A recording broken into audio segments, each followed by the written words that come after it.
Микрофон включен. Можем начинать. Здравствуйте, коллеги. Мы начинаем второй день работы нашего онлайн-семинара по составительской работе. И первая тема, которую я представлю, главный библиограф Клещенко Светлана Ивановна. Тема моего выступления – вспомогательные указатели к библиографическому пособию и методика их составления.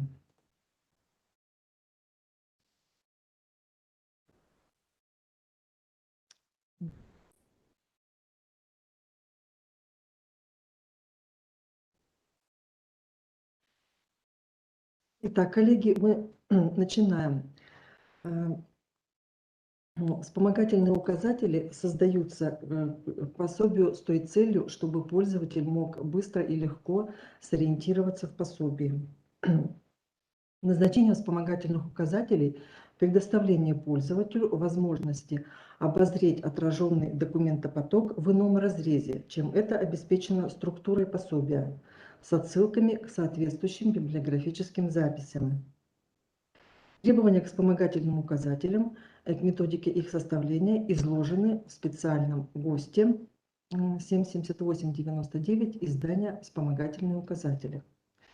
Согласно ГОСТа, вспомогательный указатель – это упорядоченный по алфавиту или какому-либо другому признаку перечень личных имен, предметов, географических названий, событий, публикаций, цитат, аббревиатур, символов и других информационных объектов с указанием их местонахождения на страницах издания. Каждый вспомогательный указатель состоит из рубрик, ссылок к номерам библиографических записей в тексте пособия и, может быть, дополнительных ссылок. Итак, рубрика – это основной элемент указателя, который состоит из заголовка, в необходимых случаях из подзаголовок дополнительных, за которыми следует адресная ссылка или ссылка к другой рубрике. Заголовок рубрики – это слово или символ, которые выбираются из текста или образованные на основе его содержания, ориентированное на алфавитное или какое-либо другое расположение, позволяющее идентифицировать этот фрагмент текста при поиске. К заголовку, соответственно, если большое количество записей, можно делать подзаголовок рубрики. Также слово или символ, при помощи которых осуществляется группировка ссылок в сложных рубриках. Далее включена и адресная ссылка. Это порядковый номер записи, страницы, тома, выпуска, сериального издания, части параграфа, других обозначений фрагментов текста. Могут также использоваться и перекрестные ссылки, которые выражаются словами «смотри», «смотри также» и тому подобное. Это записи в указателе, которые отсылают от одного заголовка или подзаголовка к другому, альтернативному или добавочному. Основные требования, которые предъявляются к вспомогательным указателям, следующие. Вспомогательный указатель должен отражать весь материал текста указателя, но в ином разрезе. Собирать и выявлять информацию, представленную в разных частях и разделах библиографического указателя.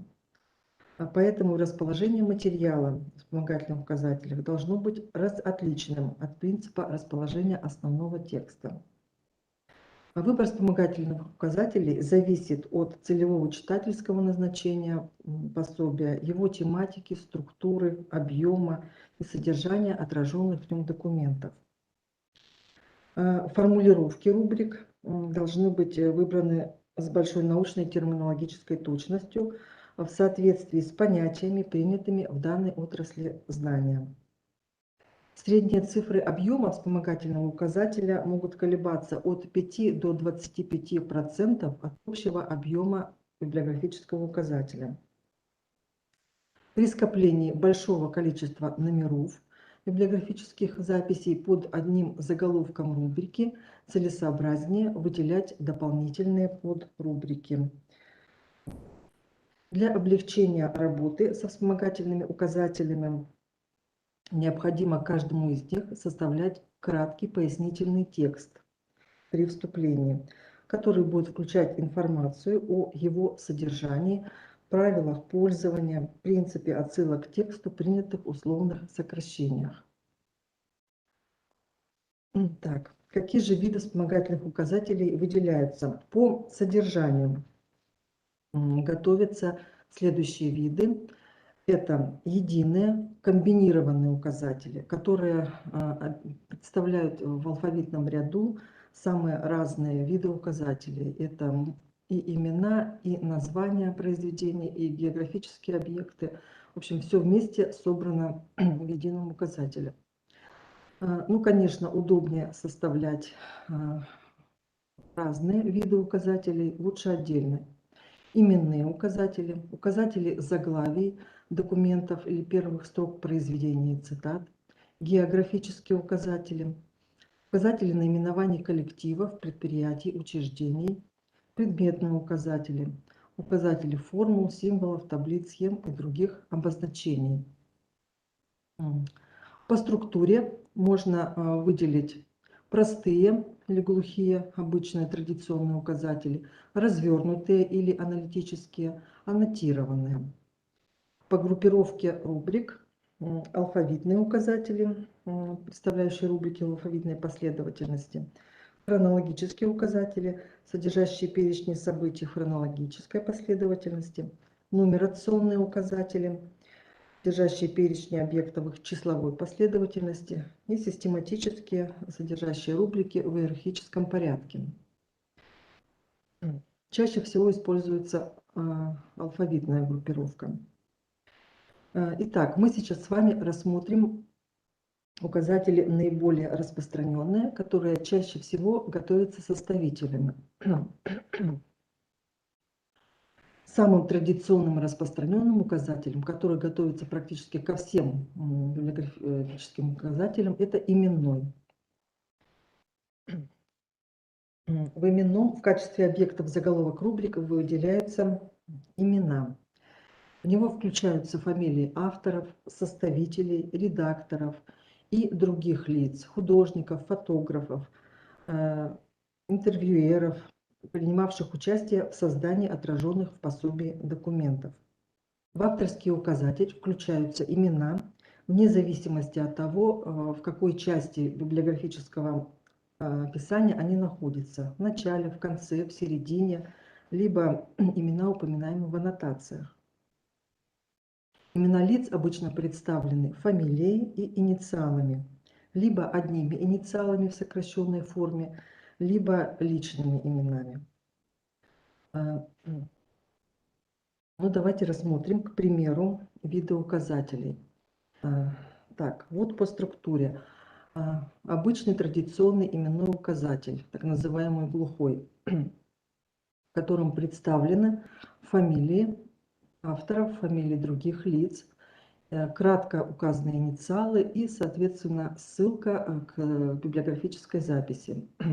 Ну, это наиболее часто подготавливаемый вид именного указателя. Также бывают и развернутые именные указатели, которые уже раскрывают инициалы авторов. Здесь также указываются годы жизни автора, указывается вид деятельности. Вот в данном примере вы видите, значит, заголовки, в которые выделены фамилии, и кроме того еще подзаголовки сделаны в тематическом порядке, которые расположены в алфавите. Иногда готовят, но это в наиболее крупных литературоведческих, исторических изданиях, готовят аннотированные указатели имен, которые очень подробно, более подробно раскрывают информацию о лице, о персоне. Здесь и раскрываются инициалы, полностью указывается вид деятельности, работа, да, например, отрасль, где человек работал. Ну, такие показатели, как я повторяю, создаются к более объемным изданиям. Они выступают в качестве комментария к книге. Так, при составлении указателей следует обратить внимание на определенные особенности, которых нужно, значит, не упустить из вида. Значит, очень часто встречаются авторы-однофамильцы с одинаковыми инициалами. При этом, конечно же, необходимо выяснить, уточнить и раскрыть инициалы в алфавитном ряду. Если мы не уточним инициалы, то можем мы ошибочно приписать какую-то работу другому автору. Поэтому, чтобы не было таких ошибок, нужно обязательно уточнить инициалы. То есть оформить авторские рубрики мы можем вот в таком варианте. Если мы уточнили инициалы, то мы раскрываем. Можем полностью написать имя, можем, значит, в урезанной форме. Сразу видно, что это два разных лица. Если у нас нет возможности раскрыть инициалы, установить, то мы можем указать род деятельности человека, профессию, да? Например, в распространенных фамилиях. Попов Н. Писатель-драматург, Попов Н. Журналист-корреспондент и Попов Н. Композитор. То есть мы прописали род деятельности, мы сразу же видим, что это разные люди.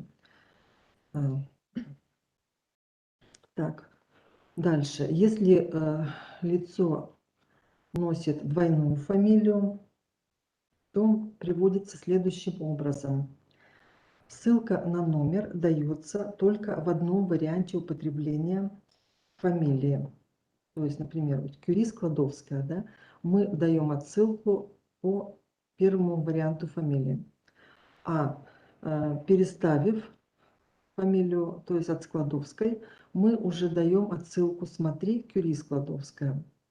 То есть вся информация, все записи номеров будут отражаться именно по первому варианту. Аналогично с псевдонимами.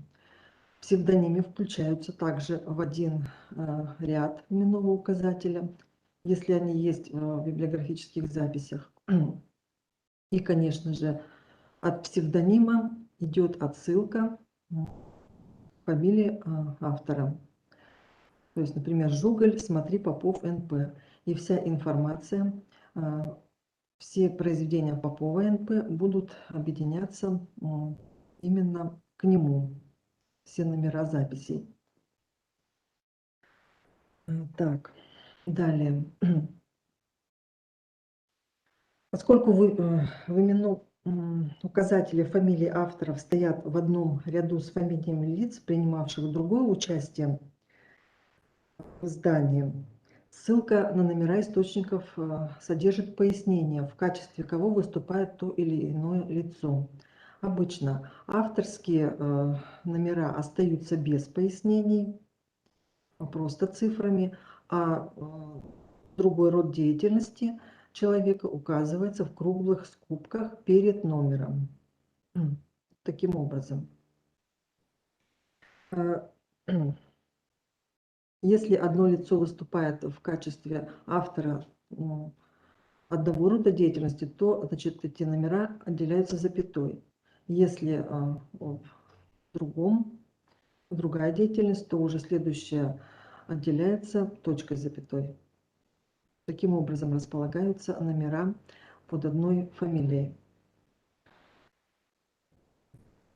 Чаще всего также, значит, в именном указателе, кроме авторских лиц, указываются еще и лица по признаку персоналии. То есть, если о них идет речь, то для того, чтобы выделить персону, мы указываем этот номер в круглых скобках. Сразу же видно, что это информация о человеке. Иногда, значит, в едином алфавитном ряду даются и авторы, и персоны. А иногда составители готовят отдельно именной указатель авторов и отдельно указатель персоналей. Так. Далее. Следующий указатель, который готовится также часто, это указатели заглавий произведений. Если заглавий произведений под заглавием, количество произведений невелико, то можно в следующем варианте его представить. То есть объединить алфавитный указатель имен и документов, описанных под заглавием, в единый алфавитный ряд. Ну, как вы видите, здесь представлены и названия произведений, описанных под заглавием, и имена авторов и персоналей в едином алфавитном ряду. Если же пособие охватывает значительное количество документов, описанных под заглавием, то целесообразнее составить отдельный указатель заглавий. Причем он может быть, указатель заглавий выделяется, например, отдельных документов, заглавий тематических сборников, заглавий каких-то трудов определенных, заглавий первых строк стихотворений, указатель заглавий художественных произведений составляется часто в персональных указателях. Вот, к примеру, перед вами указатель заглавий художественных произведений Надежды Мирошниченко. Как вы видите, конечно же, вначале дается пояснение, и дальше в едином алфавитном ряду представлены и названия стихов, которые даны под заглавием, и стихов, которые публиковались по первой строке стихотворения, и все варианты публикаций взаимосвязаны перекрестными ссылками. То есть, если есть у стихотворения заглавие, то оно было опубликовано по первой строке, то от первой строки, которая идет в алфавитном ряду, мы даем отсылку именно к заголовку этого стихотворения. То есть, если стихотворение без заглавия, то мы указываем номера библиографических записей именно к первой строчке, как оно было опубликовано. Если же оно имеет заглавие, то от первой строки мы даем ссылку «Смотри» соответствующее заглавие стихотворения. И все номера будут собраны именно в той рубрике. Таким образом составляется указатель заглавий. Следующий вид указателя – это географический указатель. Географический указатель широко практикуется в страноведческих и краеведческих пособиях.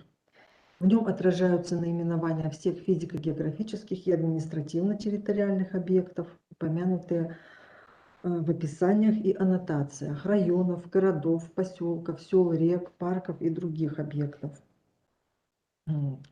Рубрики географического указателя целесообразно сопровождать родовыми характеристиками. Что это такое? Поселок, село, деревня, река. Эти пояснения даются в краткой форме, в сокращенной форме после заглавия объекта. Указывается также район, к которому относится, например, какой-то небольшой населенный пункт.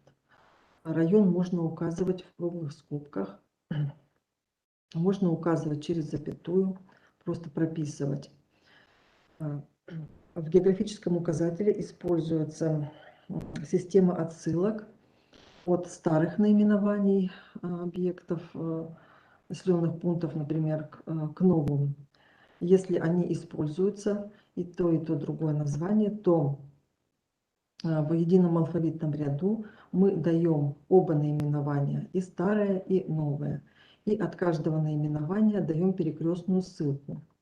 То есть смотри также другое название, то и другой.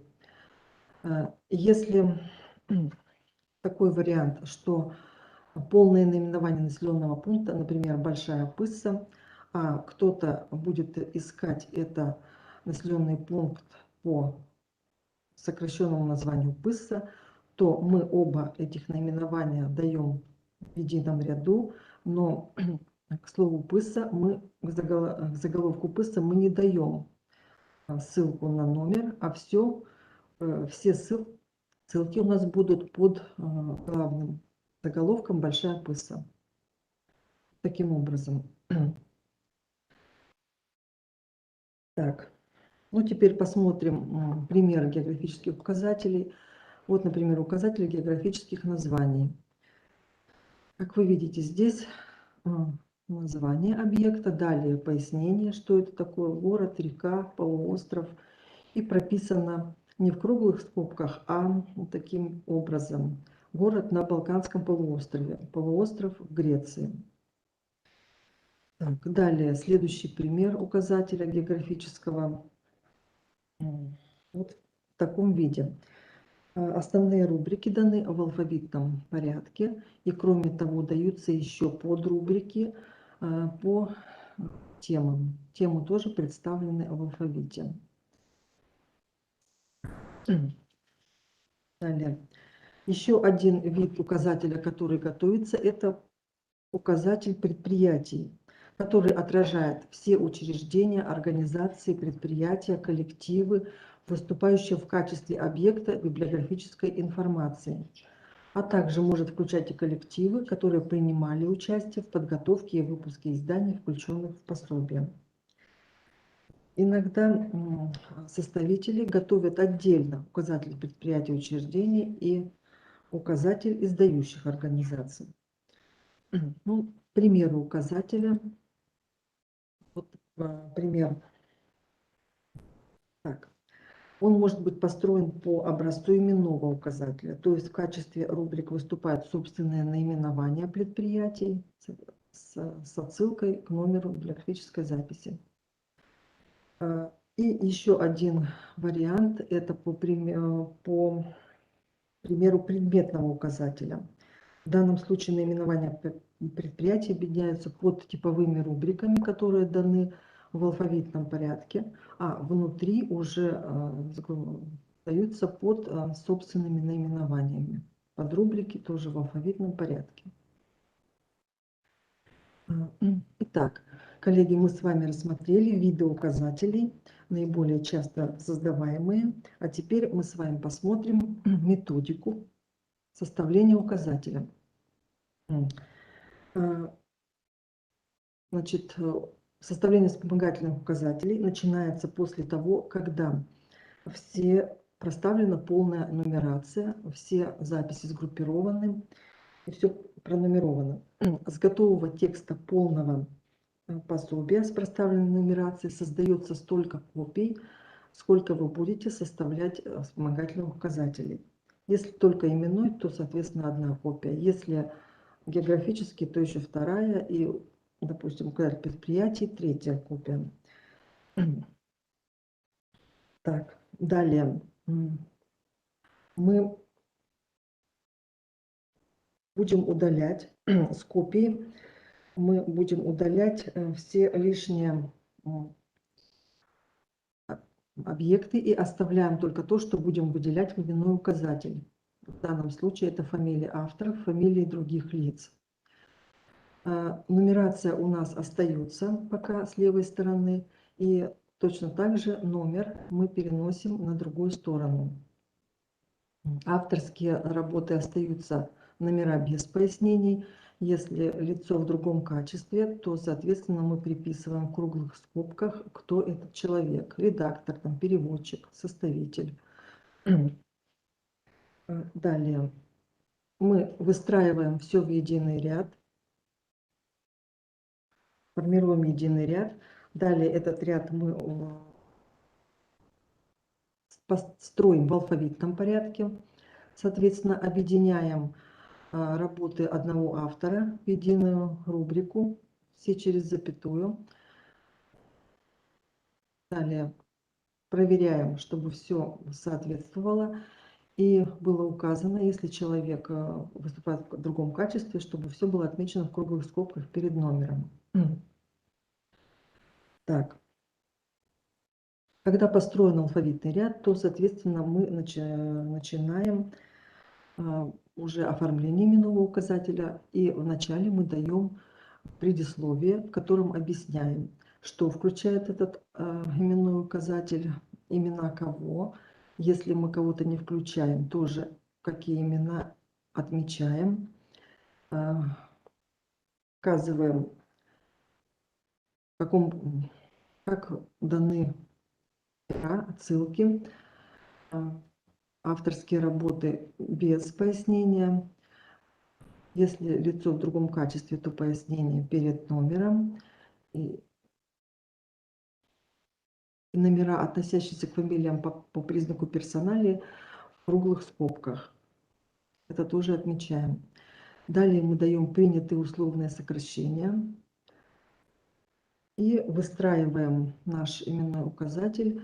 Значит, если он небольшой по объему, то двухколонное расположение. Если более объемный, то можно трехколонное сделать.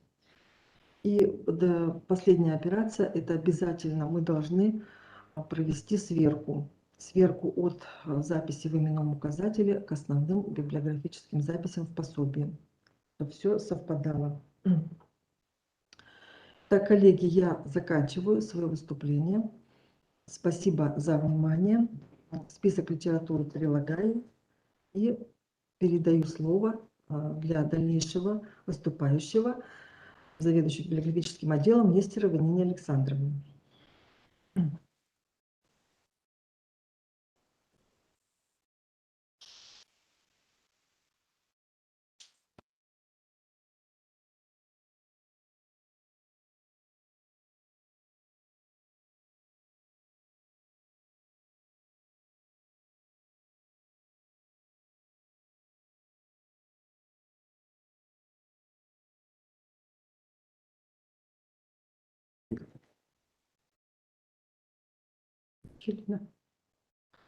Здравствуйте, уважаемые коллеги. Я продолжаю тему. Моя тема называется «Особенности создания разных видов библиографических изданий».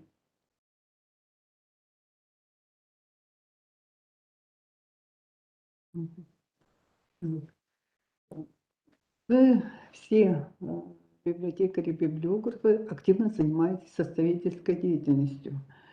Много издается, особенно много издается пособий малой формы.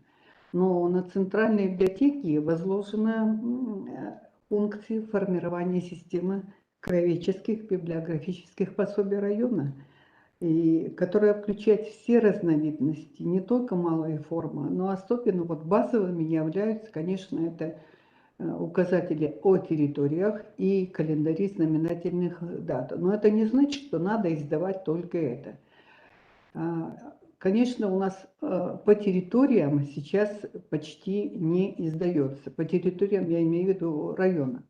А издается по отдельным населенным пунктам. Это есть тоже. Очень активно это издается, разрабатывается.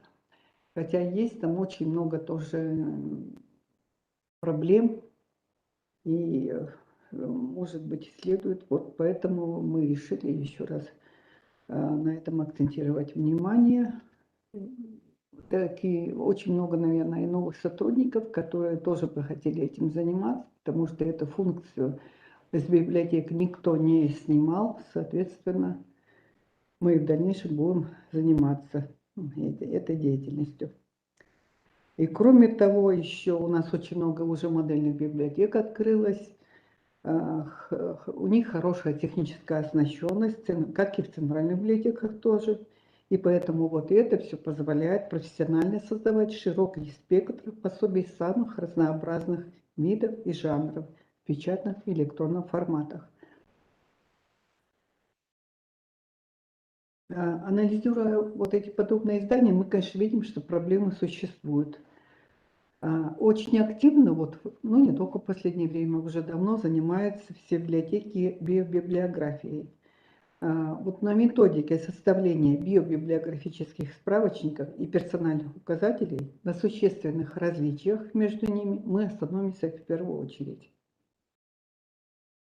Объектом биобиблиографии является местный деятель, выдающийся уроженец. Основным критерием для включения персоны в издание является вклад конкретного деятеля в изучение развития района, или местности. Во внимание берутся три основных параметра: содержание деятельности, место рождения, место жительства. По ним определяются основные группы деятелей. Это местные деятели, чья деятельность всю жизнь или какой-то ее период связана с конкретной местностью. Выдающиеся уроженцы, земляки, не проживающие на территории, в селе, городе, деревне, но занимающиеся ее проблемами. Уроженцы, не занимающиеся проблемами данной местности, но связанные с ней местом рождения. Путешественники, исследователи, ученые, побывавшие в конкретной местности и описавшие ее в своих работах. Обязательными элементами структуры для всех групп биобиблиографических пособий традиционно являются биографические сведения о персонах, труды персоны, литература о персоне. Однако между составлением биобиблиографических справочников и персональных указателей есть существенные различия. О плане проспекте вам рассказывала вчера Светлана Ивановна подробно, поэтому я остановлюсь только на отдельных моментах, которые важны именно для изданий о персонах. Если планируете подготовить биобиблиографический справочник или словарь, то вам сначала необходимо, в зависимости от поставленных задач, выявить и отобрать имена, ограниченные конкретными географическими, хронологическими, содержательными рамками. Когда определены имена, наступает стадия разработки плана проспекта, который представляет собой основной документ, регламентирующий всю вашу дальнейшую работу. На основе плана проспекта по окончании работы над изданием готовится предисловие к пособию. Это вам намного легче будет составить потом это предисловие. Пособие обязательно необходимо при подготовке любого пособия. Необходимо указать хронологические рамки. Вы решили, допустим, взять персоны, которые творили в определенный период, например, труженики в период Великой Отечественной войны. Соответственно, вам необходимо указать, что вы берете литературу с 1941 по настоящее время, на момент окончания работы над пособием. Если персона уроженец местности, но он уже давно проживает за пределами района, республики, будете ли вы включать его? Это все надо решить до написания проспекта и все там зафиксировать. Необходимо определить способ группировки. Обычные персональные рубрики в справочнике располагаются в алфавитном порядке. И необходимо уже в проспекте дать перечень рубрик, фамилий персон. Но, конечно, в течение работы, в процессе работы фамилии могут меняться. Допустим, вы других решите персон включить, кого-то убрать оттуда. Это все зависит, когда в процессе работы у вас будет накапливаться материал, или наоборот, ничего вы не будете находить о ком-то. И вот необходимо еще определить состав справочного аппарата. Какой справочный аппарат будет? Если для справочника, может, не столь нужны вспомогательные указатели, хотя они тоже бывают разные, поэтому это все зависит от задач, поставленных перед составителем. Но для персонального указателя они, конечно, обязательно нужны вспомогательные. Это может быть и вспомогательный указатель заглавий, указатель заглавий произведений. Может быть именной указатель, но именной это, конечно, в любом случае нужен. Необходимо указать также в проспекте обязательно, будет ли вступительная статья к изданию. Она, конечно, очень необходима и к справочнику, и указателю. И все те решения, которые вы принимаете в процессе работы, надо обязательно отражать в методических, в плане проспекте. Это будет ваше методическое решение, которые тоже в процессе работы будут меняться, добавляться, изменяться.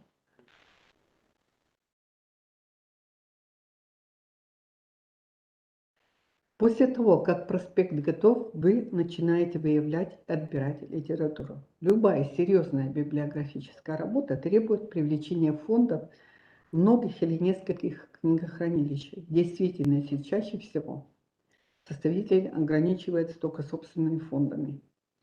Начинаем с электронного каталога. Вам доступны электронный каталог Национальной библиотеки, электронный сводный краеведческий каталог, печатные каталоги, картотеки собственной библиотеки, указатели.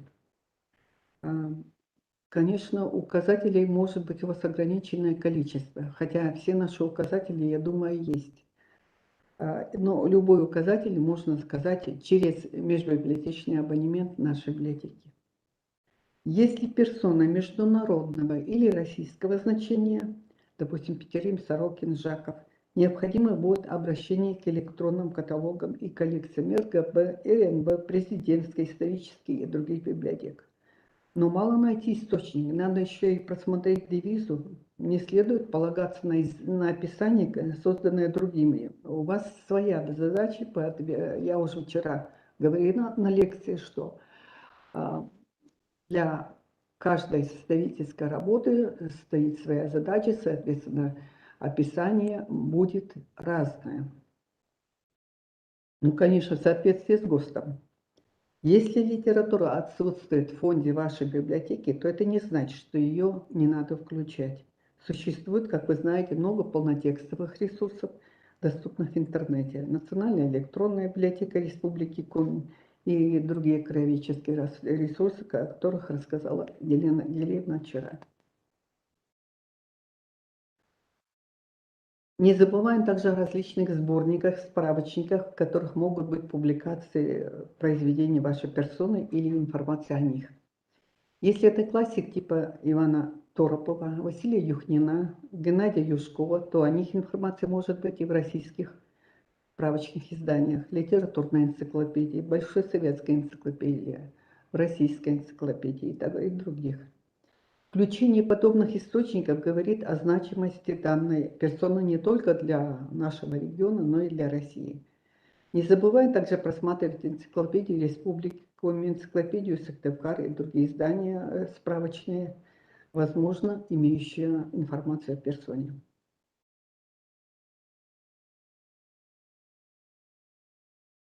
Персональная рубрика для справочника.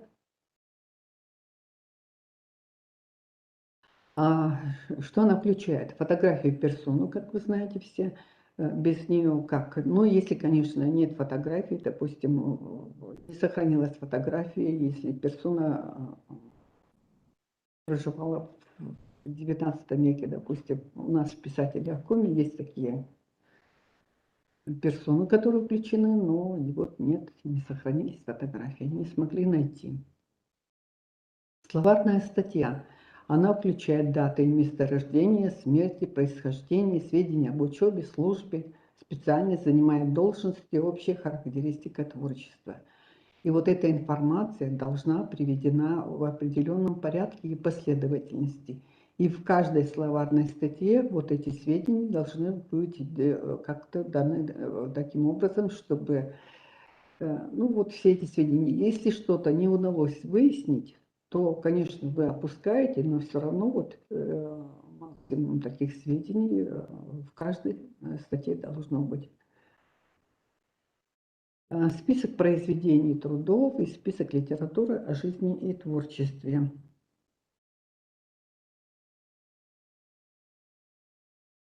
Персональные рубрики, словарные статьи желательно, ну вот я уже сказала, что по определенной статье, и все эти персональные рубрики располагаются в справочнике в алфавитном порядке. Ну, конечно, может быть и другой порядок, какой-нибудь тематический, но вряд ли у нас такое необходимо.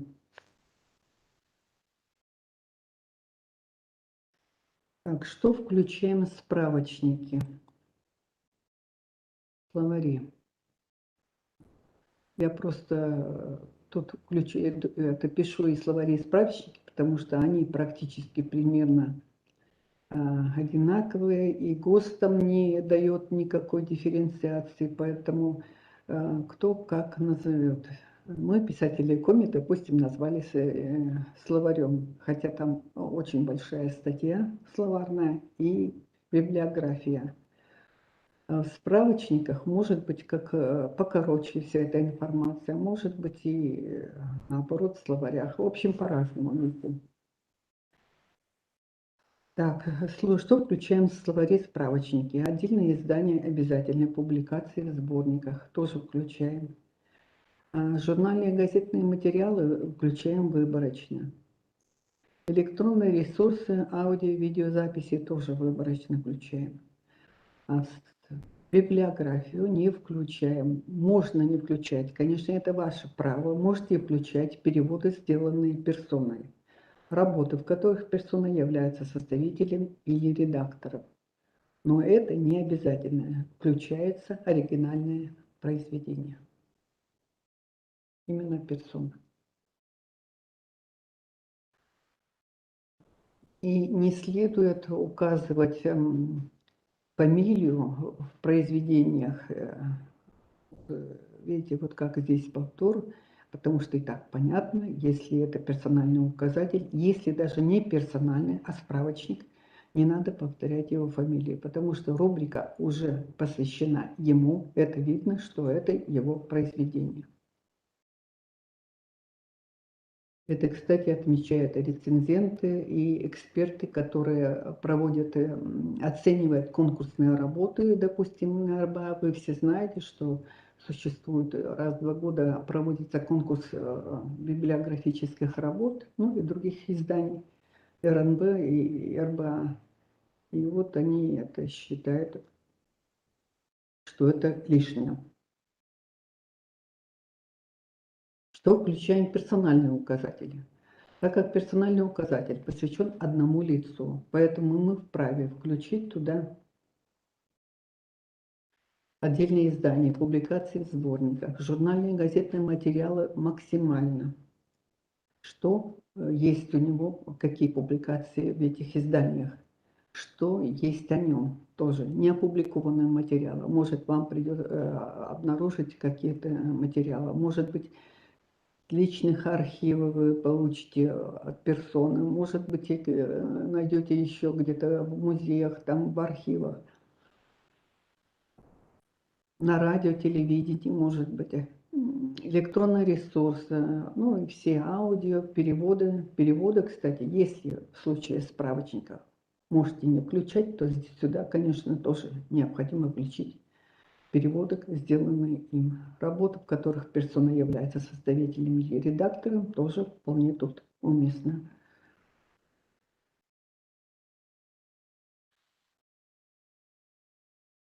Когда вы планируете... Так, вернемся пока. Когда вы планируете пособие, пособие по конкретной персоне, особенно по известным российским мировым персонам, например, Жакову, Сорокину, надо иметь в виду, что кем-то уже может быть создано подобное издание. Повторять не надо или брать какие-то источники оттуда или только на основе своего фонда, но не следует делать только вот на упор только на этом, на книгах. Ваши издания должны дополнять российский или региональный указатель.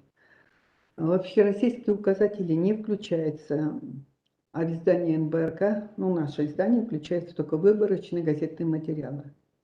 Российские не включаются. И в особенности из местных изданий тем более.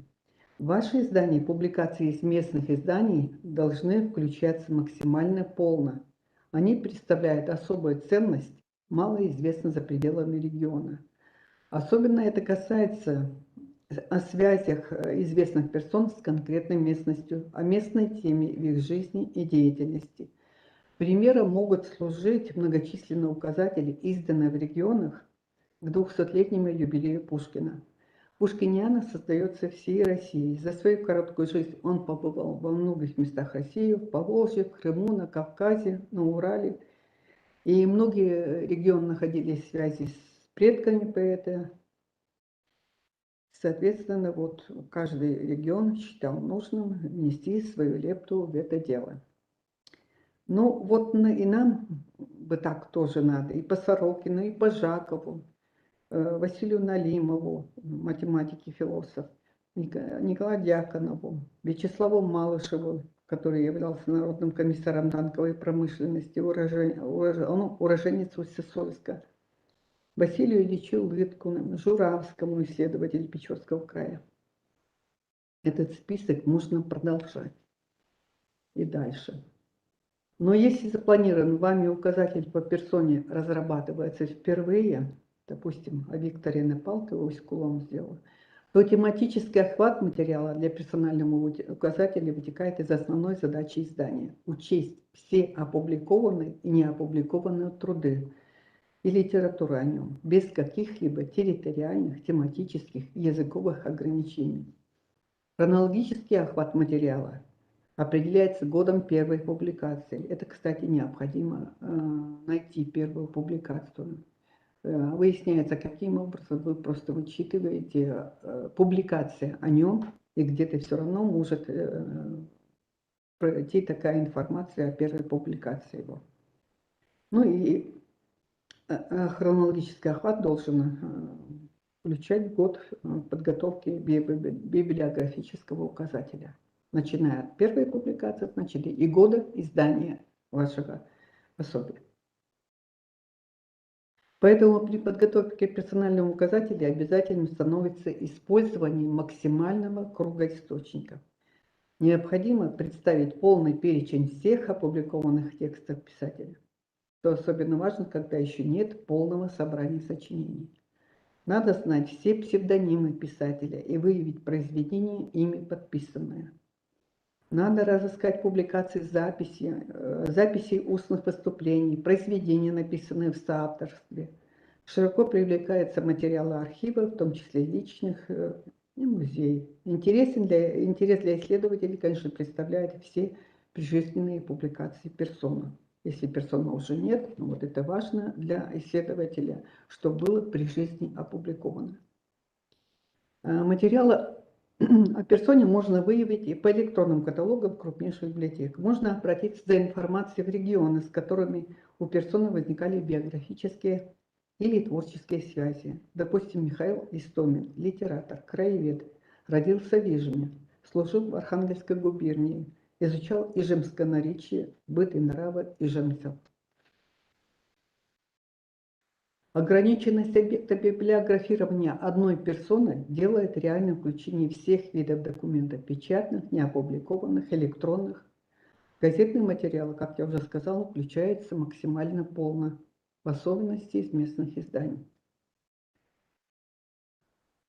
И в персональных пособиях часто помещаются не краткие справки, а вступительные статьи, написанные видными учеными, краеведами, литераторами, автобиографии, воспоминания. Их дополняет хроника жизни персоны.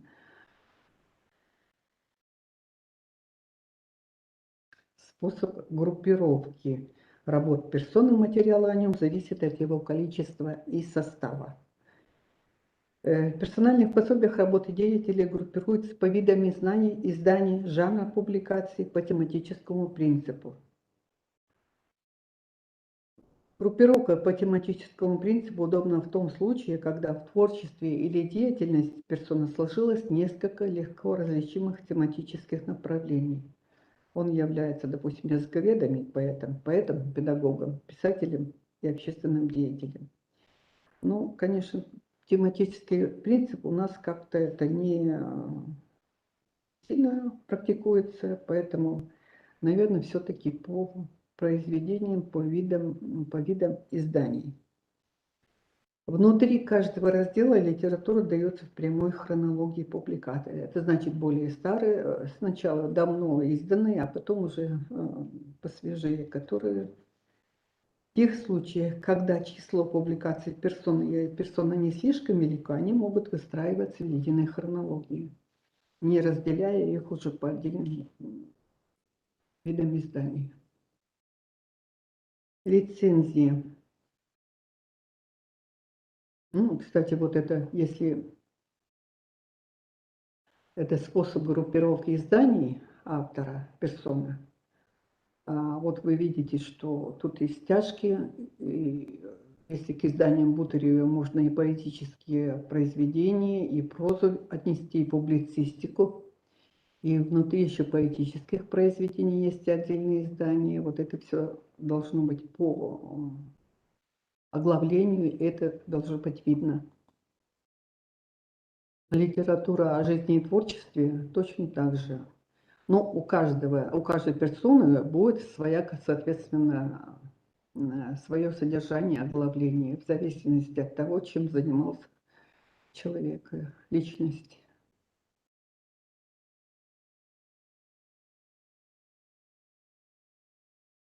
По-разному представляются в указателях рецензии на работу персоны. Они могут размещаться непосредственно за рецензируемым произведением. Рецензии следует располагать под основным описанием. Если их несколько, то через точку с запятой.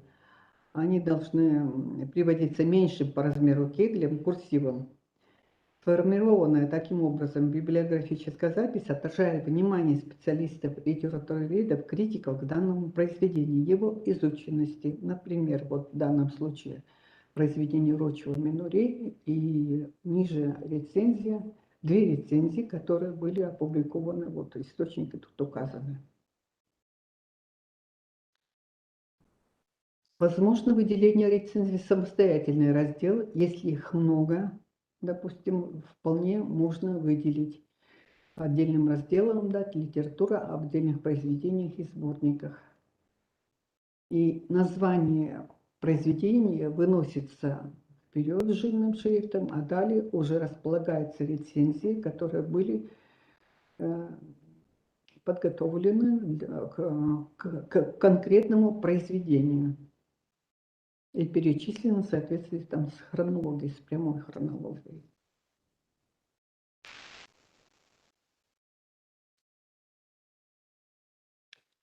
Целесообразно также в разделе о персоне давать описание персональных сайтов. Сейчас есть персональные сайты у многих, и страниц сайтов тоже можно дать, организации, в которых, допустим, человек работал. И есть информация о нем там. Ну и в самом конце раздела о нем даются воспоминания и другие документальные материалы, а также библиографические указатели, если уже были сделаны, может быть, какие-то списки литературы, которые были опубликованы в журналах, в газетах. Это тоже такое возможно. Может быть, полного еще. Вот вы готовите, допустим, персональный указатель, списки все равно они были, и вполне можно в библиографии указать. Справочный аппарат. Тут вы тоже определяетесь сами уже в самом начале, но может быть и не в самом начале при подготовке проспекта, может быть мысли в процессе работы придут какие-то, найдете какие-то документы, которые вы посчитаете нужным включить. Но предисловие в любом пособии должно быть. Оно составляется составителем, освещается кратко жизнь данного деятеля, характеризуется охват литературы, принципы отбора, методы группировки, а также вспомогательные указатели, если они у вас есть. Ну и методическое решение тоже, допустим, у вас приняты какие-то методические решения, отличающиеся от ГОСТа, допустим, и они даются не для читателя, даже не для пользователя, а больше даже для библиотекаря, который может прокомментировать, может научить, как работать с этим изданием, потому что не каждый еще читатель может разобраться, почему это именно так. Биографический очерк с характеристикой творчества обычно готовит специалист в данной области. Особенно для персонального указателя она должна быть вступительная статья, биография большая, более такая объемная. И я думаю, специалиста можно найти. Обратите внимание на авторов публикаций, которые вошли у вас в библиографию. Можно обратиться к местным краеведам, можно обратиться к преподавателям школы, учебного заведения, которое есть в вашем населенном пункте. И во вступительной статье основное внимание уделяется характеристике важнейших произведений и направлением его профессиональной, педагогической, государственной или общественной деятельности. Основные даты жизни в персональном указателе тоже необходимо дать, потому что если человеку только надо выяснить год издания там какого-то произведения, он же не будет искать во вступительной статье. Ну, конечно, можно по вспомогательному указателю тоже, но в основных датах жизни и деятельности это очень кратко, и здесь очень можно быстро найти, поэтому для персональных указателей предлагается основные даты жизни и деятельности сделать вот таким образом. Если под одним годом несколько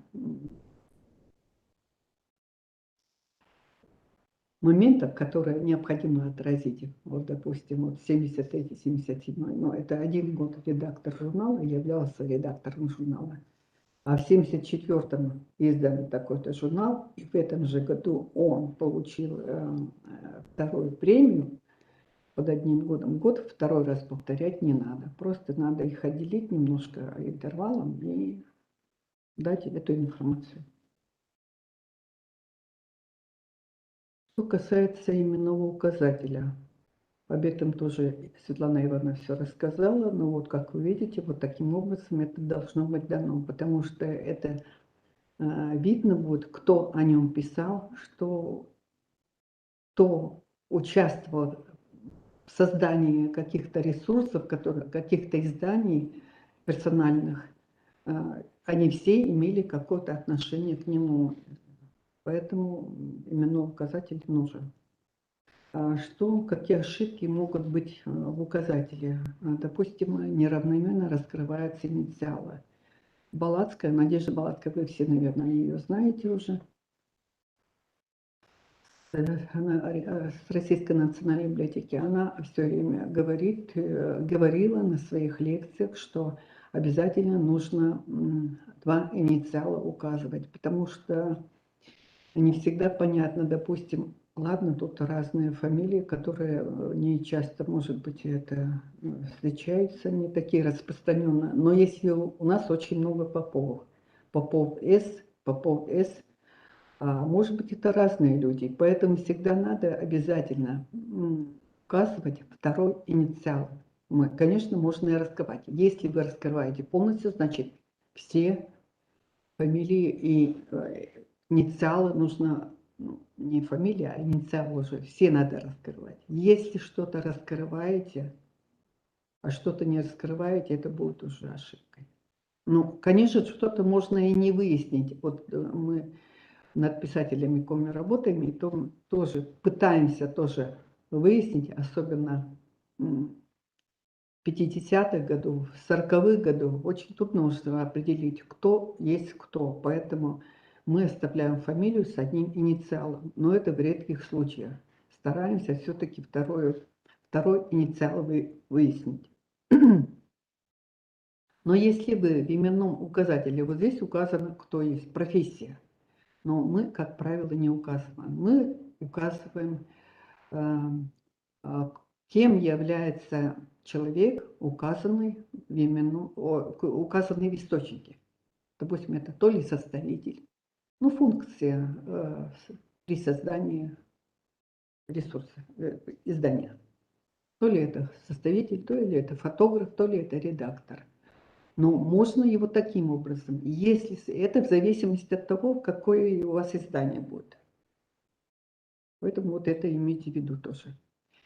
Номера записи в указатель следует приводить по возрастающей. будет ошибкой, вот если вы дадите вот сначала большую цифру, большее число, а далее будут уже это другие. В общем, посмотрите, вот так не должно быть. Правильно должно быть в порядке возрастания. Несмотря на то, там или его произведение, или это о нем, но все равно они будут вот в таком порядке идти. В пределах персоналии номера записи следует давать через тире, если они идут подряд. Вот таким образом тоже нельзя давать 64, 65. Они друг за другом идут, и все они заключены в круглые скобки. Необходимо вот таким образом. Это значит, круглые скобки взяты источники, номера на источники, который говорится о нем. А 67 номер это уже его, видимо, авторское произведение. Указатель заглавия произведений тоже он нужен бы для наших, потому что наши пишут на коми языке, на русском языке, публикуются на других финно-угорских языках. Бывает, что пользователь ищет, именно читатель ищет какое-то произведение, чтобы можно было сразу определить, где это опубликовано, то вот указатель заглавия будет очень даже это. Ну и приложения, которые могут быть, это и автобиографии, воспоминания о персоне, фотографии, дополнения. Ну, я вам сразу скажу, в предисловии об этом должно быть сказано. А то если ничего в предисловии не сказано, почему какие-то фотографии, что-то у вас там это приложили, что-то дополнили чем-то указатель, и ничего не сказано об этом в предисловии, то это как-то тоже не очень правильно. Ну и список просмотренных источников, это мы тоже уже говорили, в процессе работы, в процессе поиска литературы вы смотрите какие-то источники, вы делаете для себя эти пометки, собираете эту информацию, чтобы можно было потом отразить. Когда читатель смотрит, работает с этим указателем, он видит, какие отработанные источники, и он может уже, допустим, он что-то там считает, что не все отражено, он видит, какие источники просмотрены, и, соответственно, он может уже эту информацию, эти источники не смотреть. Он будет полагаться на нас. Но редактирование это обязательно. Про это тоже говорила Светлана Ивановна. Я еще раз напомню, это к любому изданию так относится. Но я не буду долго говорить, просто вот очень надо внимательно отнестись к редактированию. Не надо допускать такие вещи. Допустим, в одном источнике вы перевод указываете, в другом нету. Или наоборот, где-то раскрываете полностью, где-то сокращаете. Такого не должно быть. Или не указаны годы, номер издания. Это уже просто небрежность. Это не то, что не знание, это знает, но вот. А теперь вот перейдем кратко к персональной памятке. Я уже много говорю, да? Время. 1:43. Еще есть время. Еще есть время, поэтому перейдем к персональной памятке. Это тоже из той же серии биобиблиографических изданий, но они, как правило, такие простые. Можно отнести к малым формам.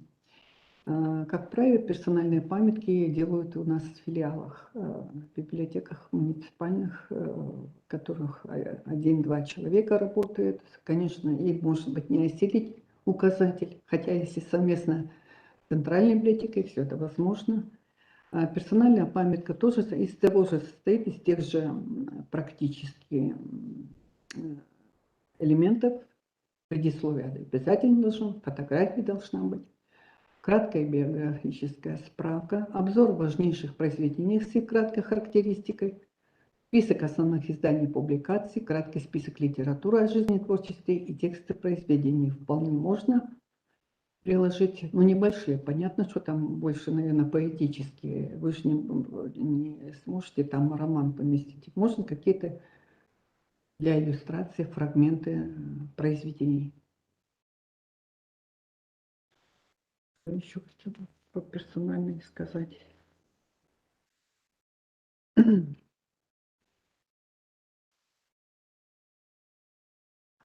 Так. Цель памятки – познакомить с основными произведениями определенного лица, помочь в изучении творчества и жизни. Для памятки отбирают наиболее ценные работы деятеля. Это уже далеко не все, конечно, наиболее ценные. Затем выявляют издания его произведений, имеющиеся в библиотеке, доступные в интернете тоже. Литература о жизни и творчестве. Конечно, только то, что есть, как правило, в фонде библиотеки. Но если в интернете это доступно, тоже эта информация, то вполне тоже можно включить. Ну и могут включаться главы из книг, вступительные статьи из книг, очерки, другие материалы, опубликованные в сборниках и журналах. Если в библиотеке представлено одно и то же произведение в разных изданиях, то выбирают наиболее ценные. Не стоит все перечислять ваши персональные памятки. Внутри раздела, посвященного жизни и творчеству, литература, как правило, располагается по принципу от общего к частному. И составляется справочная аннотация. Ну, очень краткая, которая это может быть, можно, наверное, и рекомендательные пользовать аннотации. Затем подготавливается справка о жизни и творчестве, которая приводит необходимые фактографические сведения, краткую информацию об истории создания произведения, дается краткий обзор важнейших произведений. Ну, по разделу памятки я тут представила. По объему персональной памятки небольшие, так как они рассчитаны на читателей для предварительного ознакомления с личностью. Очень сейчас издаются активно дайджесты. Дайджест – это фрагменты текста во многих документов, цитаты, выдержки, подобранные по определенной теме, не обеспеченные обобщающими публикациями, но по которой отмечается активный спрос на информацию. Для дайджестов характерны, как вы тут видите, узость тематики, различие аспектов рассмотрения проблемы, различия в терминологии и отсутствие, самое главное, обобщающих материалов. Может быть, материалы есть по теме, но они все раскиданы, разбросаны в разных источниках. А читателю нужно сейчас и быстро. Они имеют определенный читательский адрес, освещает только одну актуальную проблему, в которой отсутствуют обобщающие материалы и которая мало обеспечена литературой. Из источника информации, как правило, это газеты, могут быть журналы, монографии, интернет-публикации. Извлекается наиболее полезная информация. Объем первичного источника уменьшается в результате выборки до цитаты и фрагмента. И главные мысли, наиболее важные сообщаемые им факты и цифры, не подвергаясь изменениям и оценкам со стороны составителя, извлекаются из текста. Причиной появления дайджестов явилась необходимость соединения в одном издании нескольких аспектов актуальной темы. Информационный, что опубликовано по интересующему вопросу. Фактически, в чем суть этой проблемы? И библиографический. Вторичная информация – обязательный элемент опубликованного в сокращении первичного текста. Сообщая сведения об источнике публикации, полное заглавие статьи или главы из книги, фамилия, инициалы автора или авторов, место, дату публикации, страницы. Дайджест должен быть написан языком, содержащим только самый необходимый минимум специальных терминов и понятий, которые разъясняются тут же по мере изложения. Единицей группировки при составлении дайджеста являются фрагменты текстов, иногда очень небольшие.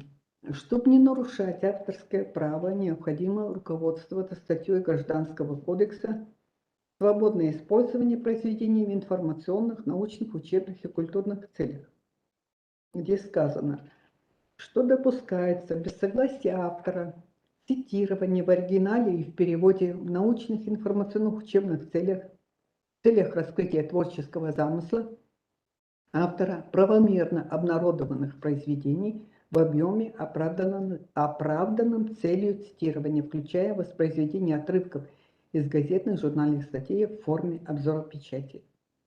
Или второе, мы еще используем эти иллюстрации, фотографии из интернета и не только. И вот этот второй пункт из этой статьи. Использование правомерно обнародованных произведений, отрывков из них в качестве иллюстрации в изданиях в объеме, оправданном поставленной целью. И везде вот это слово «оправданно поставленной целью». Объемы в законе нигде не указаны, поэтому составитель сам решает и берет на себя ответственность, какая часть публикации будет оправдана для конкретного издания. Ну, издание у нас не должно быть коммерческой выгоды, оно, как правило, не имеет. Автор текста, иллюстрации должны быть указаны в любом случае. Мы все используем фото из интернета, где может быть указано фото из открытого источника с указанием адреса. Соответственно, вы это тоже указываете. И каждый фрагмент извлеченной текста должен сопровождаться ссылкой на описание документа в целом. Значит, описание должно быть этой статьи или что вы там включать. Структура дайджеста представляет, из чего состоит титульный лист, соответственно, какое-то издание будет свое, отдельное издание, поэтому титульный лист нужен, оглавление, предисловие обязательно. Почему именно? Ну, цели ваши, что включает, это вы уже знаете. Основной текст обычно разделен на рубрики. Список литературы, вспомогательный указатель. Вспомогательный указатель, конечно, мне кажется, нужен, который, ну, может быть, это, если немного, может быть, даже и не нужен, но это вы тоже решаете в каждом конкретном случае. Список литературы, что включаете? Вы включаете все то, что фрагменты, из которых были включены у вас в основной текст. Список литературы должен быть еще приложен к этому тексту. Ну и в приложении это вы тоже решаете, что включать в ваше издание, если это необходимо. Есть, издаются еще в Центральной библиотеке бюллетени «Новая литература». Бюллетень по ГОСТу 7060 2020 года, издание «Основные виды» – это периодическое издание или продолжающееся издание, выходящее оперативно, содержащее краткие официальные материалы по вопросам, входящим в круг ведения выпускающей его организации. Очень, может быть, это такое длинное, но мы все-таки издаем, поэтому мы должны знать, что это такое. Это и у нас тоже это периодические бюллетени. Они, как правило, имеют постоянную рубрикацию. Национальный стандарт, который вот я называла, 7060, не допускает применения термина «информационный бюллетень». Однако почему-то в деловой практике, у нас тоже в библиотеках, это словосочетание очень широко применяется.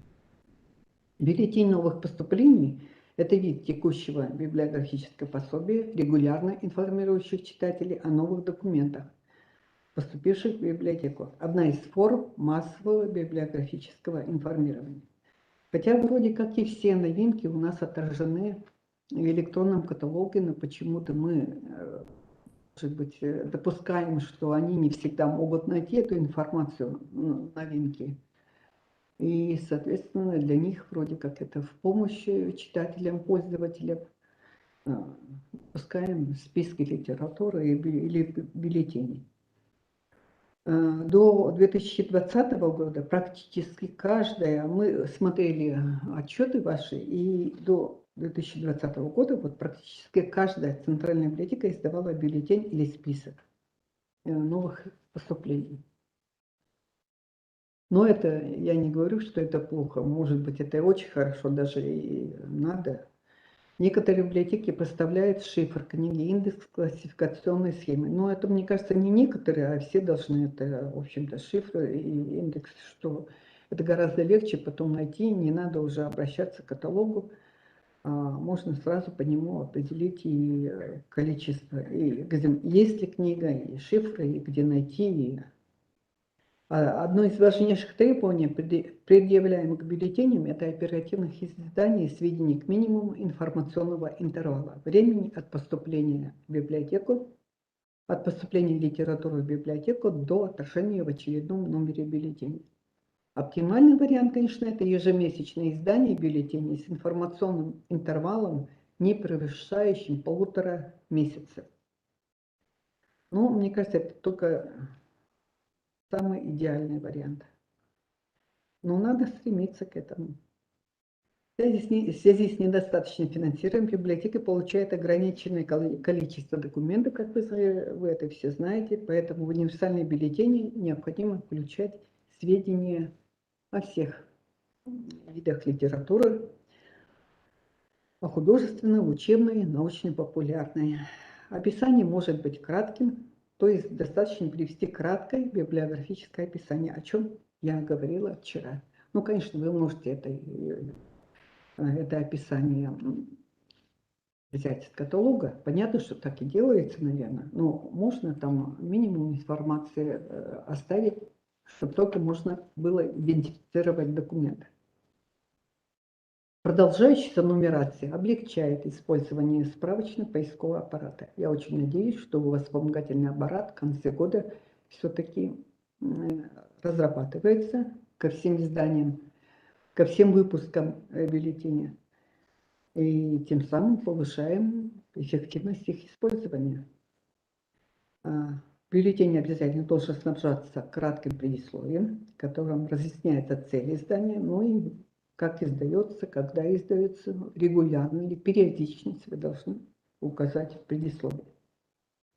Некоторые библиотеки издают вместо универсального по содержанию бюллетеня тематические списки новых поступлений как средство информирования групповых коллективных оппонентов. Такого рода бюллетени, конечно, включают не все, а только то, что по своему содержанию отвечает научным или производственным интересам основной группы специалистов учреждения, которых вы информируете. И тематика эта должна быть согласована с библиотекой, согласована библиотекой с тем учреждением, специалистами, которых вы информируете. Заранее должно быть решено, какие типы произведений печати представляют для потребителей интерес. Надо ли отказываться от научно-популярной или тоже включать учебники, надо ли включать статьи из журнала и каких именно журналов, потому что вы тоже получаете ограниченный круг этих журналов.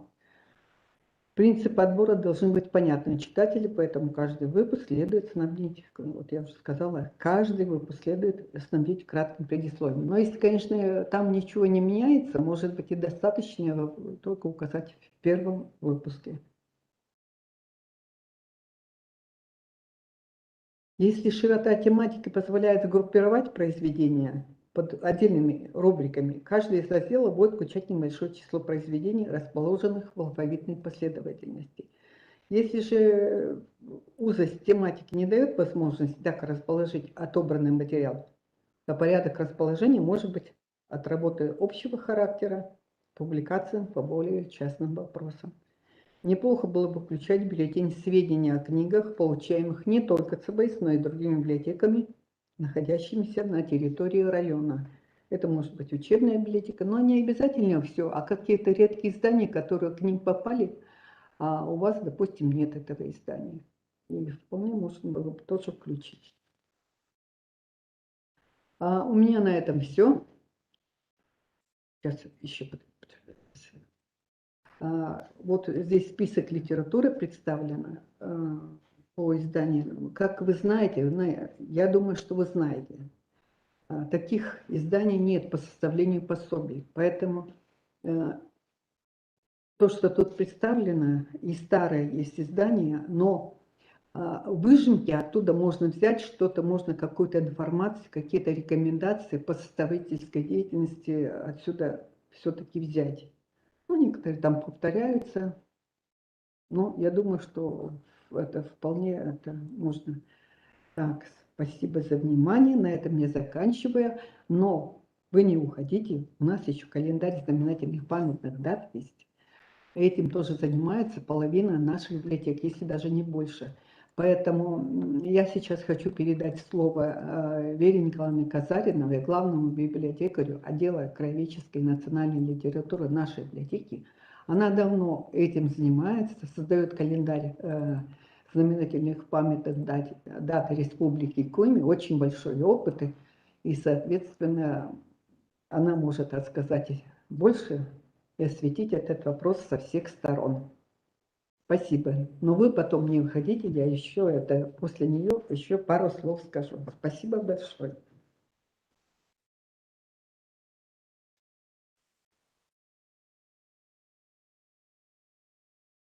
Добрый день, уважаемые коллеги. Я остановлюсь на теме методика составления календарей знаменательных и памятных дат.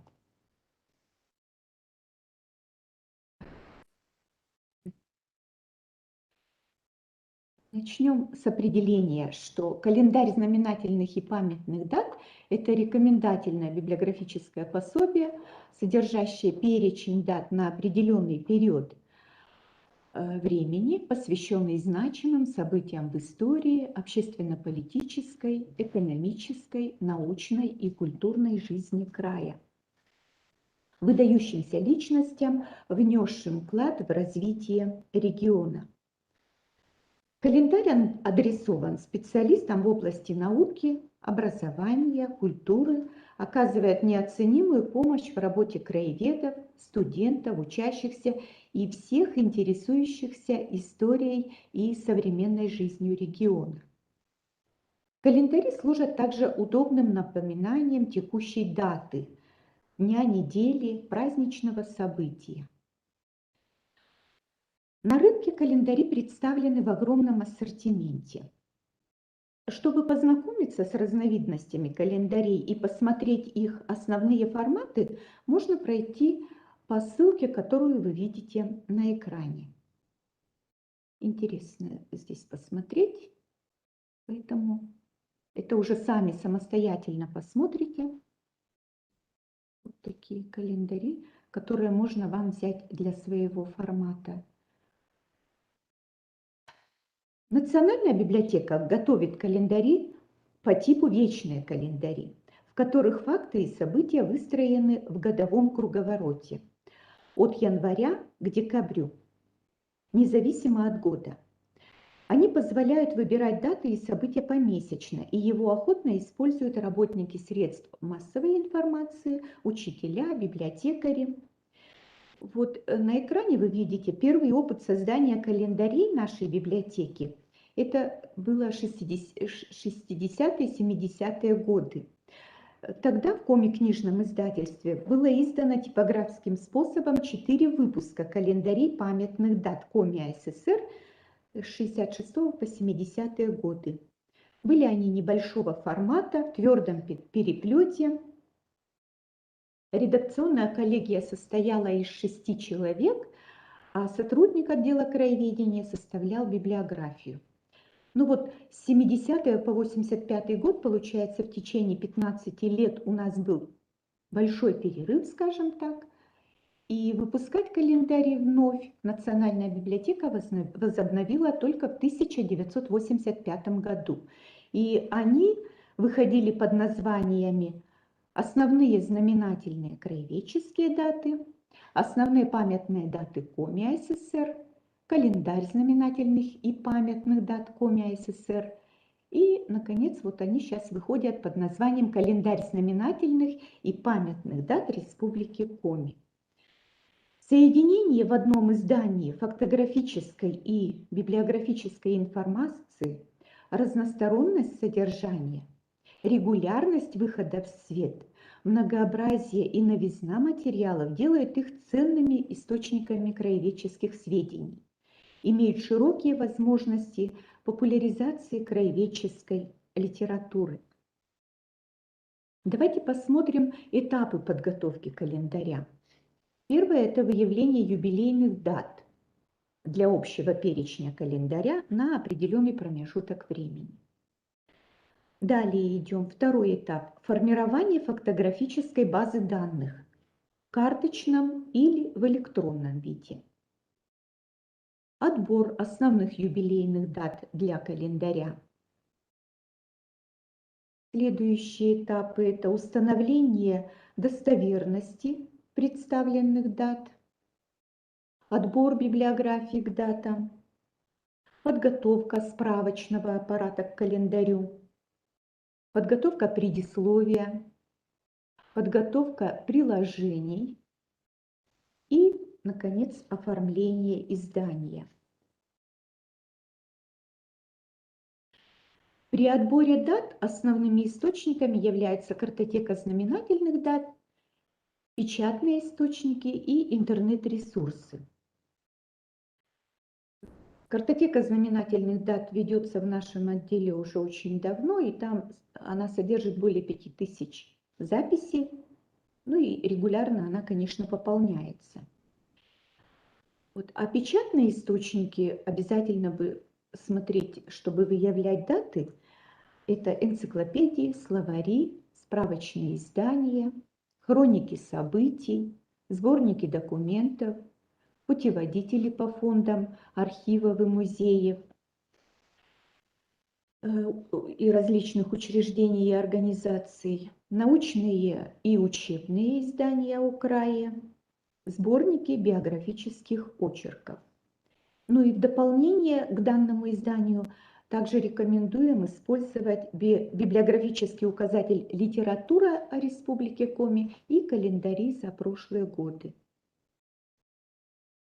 Юбилейными датами принято считать, которые мы берем в календарь, это 10, 25, 50, 60, 75, 100, 110 лет и так далее. В календаре они обычно отмечаются звездочкой, подбирается литература и составляется на эту дату небольшая справка. И через каждые 5 лет мы включаем в календарь даты основания библиотек и писателей республики.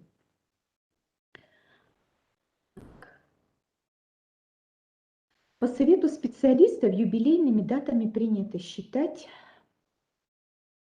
Так, это мы сказали. Вот я хочу напомнить, что в 1996 году было распоряжение главы Республики Коми от 8 февраля 1996 года за номером 125-Р, что в связи с проведением в республике многочисленных необоснованных юбилейных мероприятий считать юбилейными датами коллективов организаций 25, 50, 75, 100-летие и далее через каждые 25 лет со дня существования организации.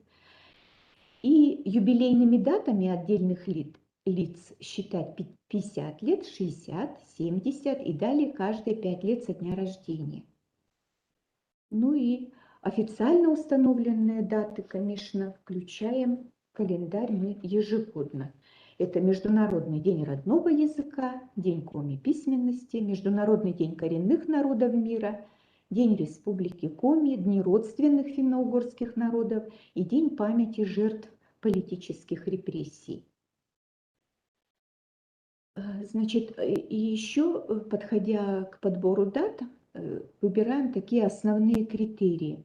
Это значимость для истории, достоверность и полнота информации о событии, актуальность, отбор дат из различных отраслей знаний и систематичность в отборе дат. Информация о дате состоит из следующих элементов. Это календарная дата дается по новому стилю. Старый стиль мы указываем в скобках.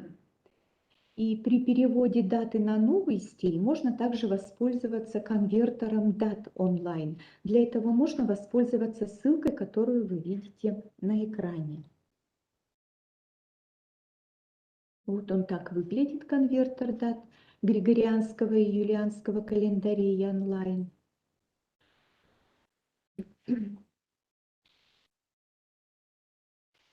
Информация о дате состоит также из элементов. Это краткое содержание события, ссылка на литературные архивные источники, неопубликованные документы учреждений и организаций, из которых выявлена дата. И в ссылках приводятся новые статьи из периодических изданий, не более десятилетней давности. Установление достоверности представленных дат – это просмотр документальных и литературных источников девизу, сопоставление фактов, подтверждение достоверности дат. Информация, посвященная ныне действующим организациям, персонам, уточняется при непосредственном обращении к ним. Итак, пройдя все этапы подготовки календаря, посмотрим, что собой представляет само издание. Обязательно, конечно, должна быть обложка, титульный лист, предисловие и основной текст, который включает основной текст. Это перечень основных дат с января по декабрь, даты месяца с неустановленным числом в конце конкретного месяца указываем, и даты года с неустановленным числом и месяцем в конце перечня дат с января по декабрь. Такая примерно. И насчет приложения. Приложение это у нас является, конечно, факультативным элементом, поэтому мы его включаем по желанию. Мы вот, например, с 2011 года стали практиковать этот раздел и включаем туда даты, не являющиеся знаменательными, но представляющие интерес для научного и культурного сообщества. Естественно, этим календарь более стал популярным. И юбилеи книг стали включать. Справочный аппарат календаря. Вспомогательные указатели даются в конце издания для удобства пользователей. Это указатель персоналей, включаем фамилии, чьи даты мы взяли в календарь, и географический указатель, а также список периодических изданий, материалы из которых вошли в календарь, и, естественно, содержание календаря. Но если смотреть на отбор библиографии к датам, то библиографический список не должен быть сильно большим. 5-10 названий, но 10 даже, наверное, много, за последние годы. Но если мало публикаций, используем интернет-ресурс. Библиографическое описание мы даем по новому ГОСТу.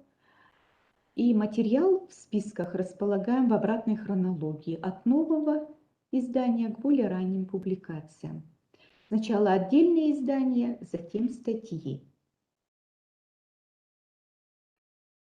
И хочу обратить ваше внимание на то, что на сайте нашей национальной библиотеки в мае вы уже можете найти перечень знаменательных и памятных дат Республики Коми на предстоящий год. Это для удобства составления планов мы решили так делать. Там, значит, к дате включается только пока один источник, а более полный календарь мы уже вывешиваем в октябре-ноябре. В этом году, конечно, у нас все будет с опозданием.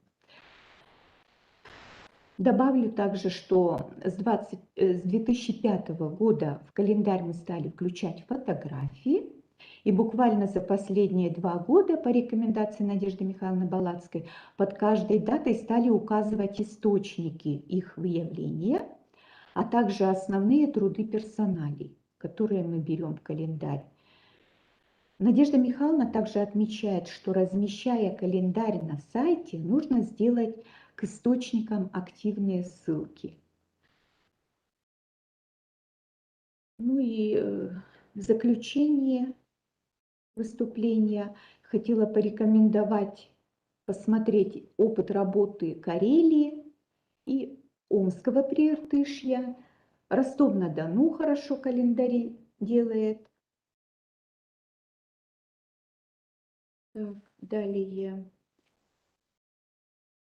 вот если посмотреть, провести небольшой анализ издательской деятельности по нашим муниципальным библиотекам, одними из первых календарь начали выпускать Воркута и Печора, затем подхватили эстафету библиотечной системы Инты, Прилузья, Ухты, Сыктывдина, Сосногорска, Троицко-Печорска, Ижмы, Усть-Цильмы, Усть-Кулома, Кайгородка, Удары. И хотелось бы, чтобы этот круг продолжал расширяться, потому что, когда вы издаете эти календари, мы узнаем больше дат отдаленных уголков нашей республики, людей, которых мы еще не знаем, и материала у нас очень много о некоторых персоналиях, поэтому вы нам в этом тоже помогаете. Далее, смотрите, использованная литература. Есть, конечно, тоже старые источники, но они не помешают нам в нашей работе. И электронные ресурсы посмотрите. И на этом, наверное, я завершаю свое выступление. И если возникли какие-то вопросы, вы можете обращаться по контактам, которые видите на экране. Спасибо за внимание.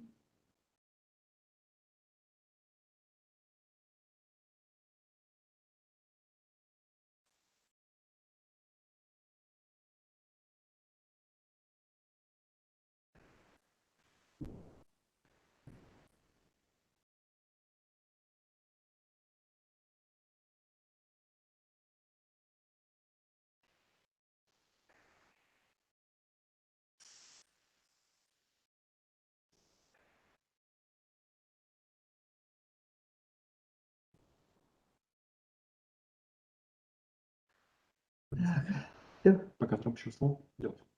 Да, рабочий это нет пока, это я. Просто. Видно? Ну, мы завершили нашу работу. Спасибо вам всем. Но все-таки хотелось бы, чтобы вы какое-то практическое задание сделали, поэтому я сейчас вам дам задание. Но это вас ни к чему не обязывает. Вы просто проверите свои знания, что вы усвоили, что вы взяли с наших занятий. Поэтому вот я сейчас выведу задание на экран. Мы это вам не посылали. Но я думаю, что можно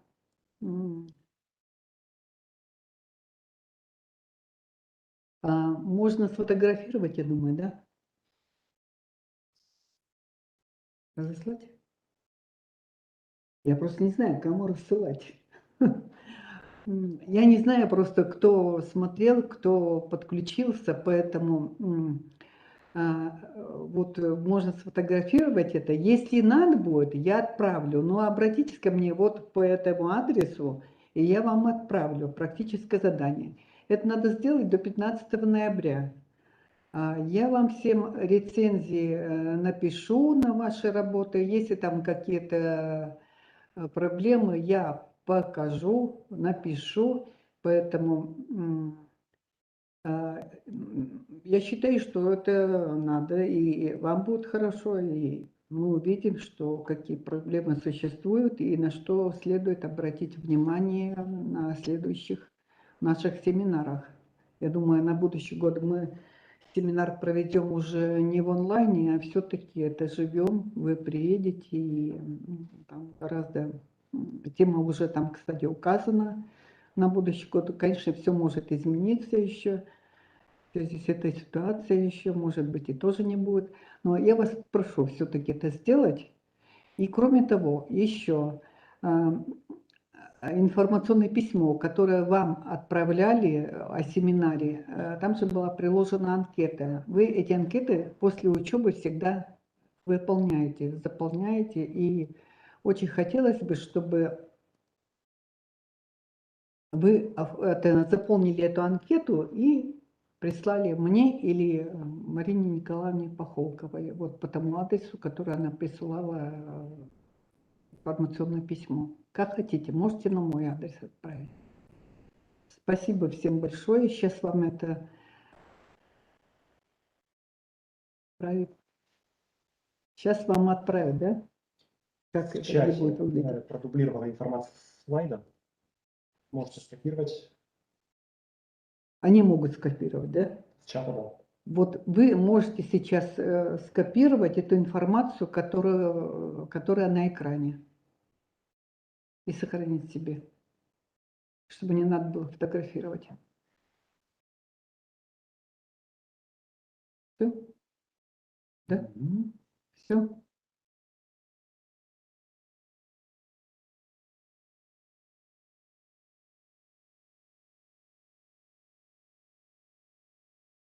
Все? Это кто-то ответил, да? Спасибо всем за работу. Очень надеемся на ваши отклики. Спасибо, до свидания.